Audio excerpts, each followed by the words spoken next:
Oi, oi, oi, pessoal! Estamos aqui de novo para mais uma aula. Só antes eu queria falar com vocês sobre a nossa atividade, tá? A nossa atividade são 3 questões. As 2 imagens para análise, elas estão postadas já dentro da própria atividade e uma outra está em anexo lá com todos os indicativos de profundidade, que são esses indicativos que nós vamos ver aqui nessa videoaula, e depois vocês vão colocar em prática com análise em uma obra, esses mesmos indicativos de profundidade, ok? É bem tranquilo, todos os indicativos estão lá, é só vocês olharem e analisarem e ver se tem ou não na obra que está lá anexa. Vamos lá então.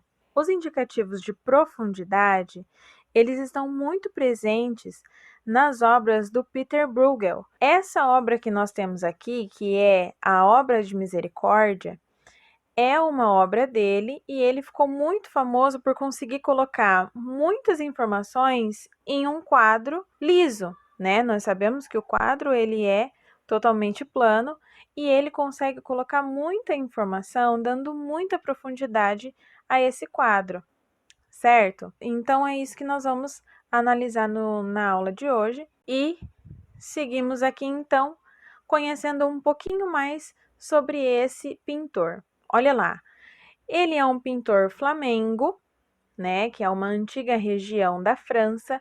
Ele nasceu em 1525 e faleceu em 1569. Ele é conhecido como Peter Bruegel o Velho. Por quê? Porque o filho mais velho dele também era pintor. Então essa era a forma que ele encontrou para se diferenciar do próprio filho. Ele foi um pintor de multidões e de cenas populares extremamente detalhadas. Ele retratava a vida e os costumes dos camponeses, descrevendo rituais da aldeia, da vida, incluindo a agricultura, caça, refeições, as festas, as danças, os jogos, certo?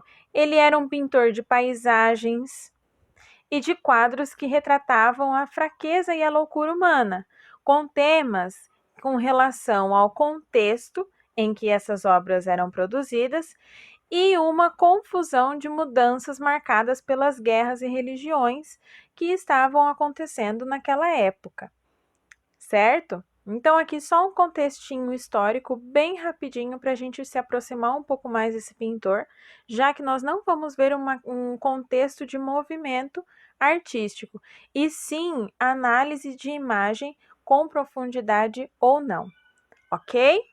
Então, olha lá. Bruegel ele é conhecido por ter uma facilidade muito grande de compor as cenas, com muita profundidade, valor estético e conflitos bem estabelecidos na obra. Aqui nós temos o censo em Belém. Olha quanta informação ele consegue colocar aqui. Nós conseguimos ter um plano, aqui de primeiro, 2, 3, 4 planos, certo? Então, ele consegue colocar tudo isso em um único quadro. Não tem nenhuma brecha para aglomeração, para algum tipo de desentendimento, de você não saber o que é que está na frente do outro, ou algum erro grotesco de anatomia, de profundidade, de ponto de fuga. Nada disso. Tudo muito bem feito, muito bem estabelecido. Por isso ele ficou tão famoso por causa dessas questões de profundidade, certo? Olha lá. Então a gente começa a ver aqui os indicativos de profundidade. Esses indicativos de profundidade, eles são estabelecidos em 4. Nós vamos ver aqui um por um e analisar essas obras. Beleza? Olha lá então. O primeiro é a representação das formas no espaço em diferentes tamanhos. Observe que quanto mais longe as figuras, os objetos da composição menores ficam. Por exemplo, perto do mar ao fundo, os objetos são menores que no primeiro plano. Por isso, grande equivale a perto e pequeno equivale a longe. Nós temos aqui, então, uma representação também do Bruegel. Todas as nossas obras da aula de hoje é do Peter Bruegel. Aqui, então, nós temos o quadro inteiro, toda a extensão do quadro, nós temos pessoas andando, né? Uma multidão. Então, aqui nós temos em evidência o primeiro plano. Eu circulei aqui um dos personagens em primeiro plano para a gente conseguir ver o tamanho.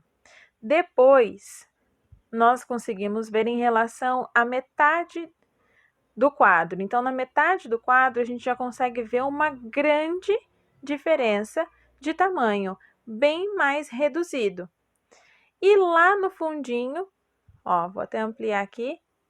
Lá no fundinho a gente tem, então, esse tamaninho de gente que tá lá. Olha só a diferença. Vamos aqui encaixar esses três. Olha a diferença que eu tenho em relação ao primeiro plano, ao segundo e ao terceiro. Isso deixa muito evidente que o meu primeiro plano está mais próximo, o meu segundo não está tanto e o meu terceiro está muito longe. Então, eu consigo ter toda essa noção de espaço, profundidade, anatomia e naturalidade. Mesmo que eu saiba que é uma representação em algo plano, eu consigo ter total domínio de um objeto em profundidade. Todo o meu campo de análise está aberto. Eu consigo ter campo para analisar, eu consigo ter toda essa noção de análise espacial. Vamos lá para o segundo, então, que é a representação de figuras sobrepostas. Figuras sobrepostas também indicam profundidade, ou seja, uma está à frente da outra. Quando a gente fala sobre uma estar à frente da outra, quer dizer o quê? Para eu colocar uma coisa na frente e uma coisa atrás, eu preciso ter espaço. Se eu coloco uma coisa na frente da outra, isso quer dizer que eu estou tendo espaço. Se eu tenho espaço, eu tenho profundidade. Então, por isso que uma coisa é sobreposta à outra. Muitos artistas colocam essas sobreposições não pura e simplesmente porque não estou tendo lugar para colocar, então eu tenho que colocar um pertinho do outro ou um na frente do outro. Ou então para dar volume. Não, realmente é para dar essa questão de profundidade. Olha lá, aqui eu coloquei para vocês.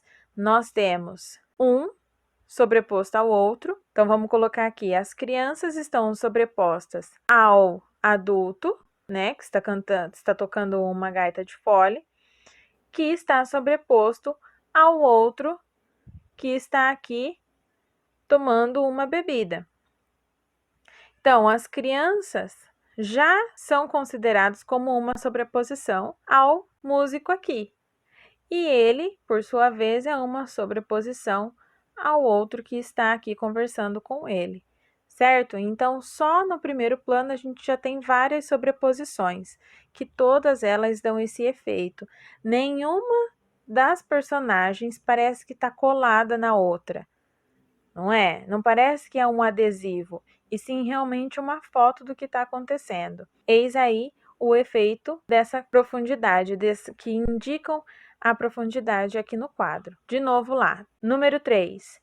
Representação de cores intensas no primeiro plano. Tendemos a interpretar como um efeito de distância a mudança progressiva da luz e da cor. Bruegel, em seu quadro, pinta figuras nítidas, detalhadas e com cores mais intensas no primeiro plano e menos intensas ao fundo, para provocar esse efeito de profundidade. Então, aqui nós temos, deixa eu aumentar aqui, nós temos cores bem fortes, não só nessa aqui que eu circulei, mas nós temos aqui cores bem fortes e chamativas no primeiro plano, certo? Então, nós temos azul, nós temos verde, nós temos vermelho, prata, certo? Por quê? O que eu digo? Tem muitas outras cores, mas por que eu disse essas? Porque a maioria das cores é mais puxado para o marrom, amarelo, laranja. Então, o que seria evidente? As cores que são diferentes da maioria. Então, se a maioria é amarelo, laranja e marrom, o evidente é o quê? O azul, o vermelho e o verde. Certo? Então, é aí que a gente vê quais são as cores evidentes. Depois, nós conseguimos ver mais aqui no fundo, olha só, vou ampliar aqui novamente. Nós conseguimos ver mais aqui no fundo esses dois personagens. Eles estão no topo de uma colina, porém, eles não estão no fundo, né? No horizonte do quadro, eles não estão. Olha lá, eles estão aqui. O que seria o fundo do quadro era mais ou menos aqui embaixo, que é quase na linha do horizonte. Então, eles não estão tão lá no fundo e a gente já consegue ver uma grande diferença entre esse que eu circulei e esse que eu circulei aqui embaixo, certo? Esses dois, eles meio que se misturam aqui.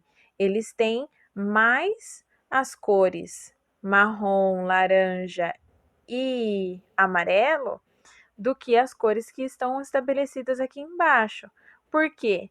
Para dar essa questão de profundidade. Quanto mais claro e nebuloso, mais longe. Quanto mais nítido e forte, mais perto. Por último, então, a gente tem a representação de linhas diagonais. Outro recurso que o pintor se utiliza para criar a sensação de profundidade é usar as linhas diagonais na composição, fazendo o nosso olho interpretá-las como linha do horizonte. Quais são essas linhas que a gente consegue ver aqui? Eu elaborei aqui rapidinho para a gente poder ver.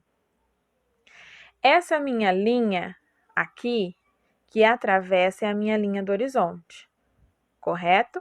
É a linha que fica aqui, ó, estão vendo? Que é aonde a última coisa que tem até chegar no céu, essa vai ser a minha linha do horizonte. Então, ela tá aqui. Aqui, eu tenho outras linhas diagonais, mas eu trouxe essa daqui para a gente poder ver. Então, aqui a gente tem a montanha mais alta, certo? Que ela vem e faz essa curvinha aqui, ó. Então, aqui ela continua sendo a mesma montanha, certo? Ela abaixa aqui e aqui tem uma outra que vai ficando mais baixo. Eu não fiz as duas para não ficar um monte de linha e vocês se confundirem na hora de observar. Mas aqui a gente consegue ver bem, ó. Então, aqui é uma mais baixa, certo? Que ela vem aqui, ó. Estão vendo? Todo esse contorninho que eu tô fazendo aqui é a linha mais baixa, o relevo mais baixo. E aqui nós temos o mais alto, olha só, que vem aqui em cima, ok?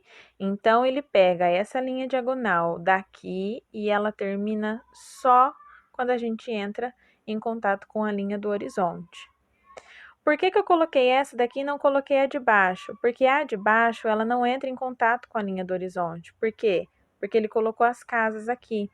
Então, ficaria mais complicado de vocês entenderem essa parte. Não que esteja errado, mas ficaria mais difícil da gente poder observar, ok? Então, todas essas linhas, elas dão impressão de que uma coisa está sobrepondo a outra. Igual quando a gente vai em algum lugar bem montanhoso e a gente vê uma montanha na frente da outra, tem muito espaço entre uma e a outra, quando a gente vai ver de perto.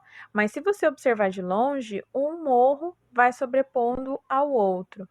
Quando a gente faz isso e junta com a tonalidade das cores, que é a regrinha 3, né? Quando a gente coloca, por exemplo, se vocês tentarem fazer em casa um desenho, façam aí quatro montanhas. Uma vocês pintam de verde claro, a outra vocês vão pintar de um verde mais escuro, e assim vai indo até vocês pegarem um verde bem acinzentado.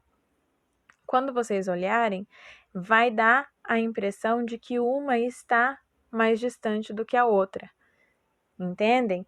Então, essa linha, ela colabora junto com todas as outras regras, mas a linha diagonal e a relação das cores, só elas você já consegue ter um efeito bem bacana de profundidade. Então, aqui a gente termina a nossa aula e as análises estão lá prontas para vocês fazerem com as atividades. Todas elas vai ser do mesmo jeito que a gente está colocando aqui. O que vem primeiro, qual é a cor, aonde está a linha do horizonte, se tem figuras sobrepostas, certo? É isso que vocês vão procurar nessa nossa atividade aí, com base nos indicativos de profundidade. Ok, pessoal?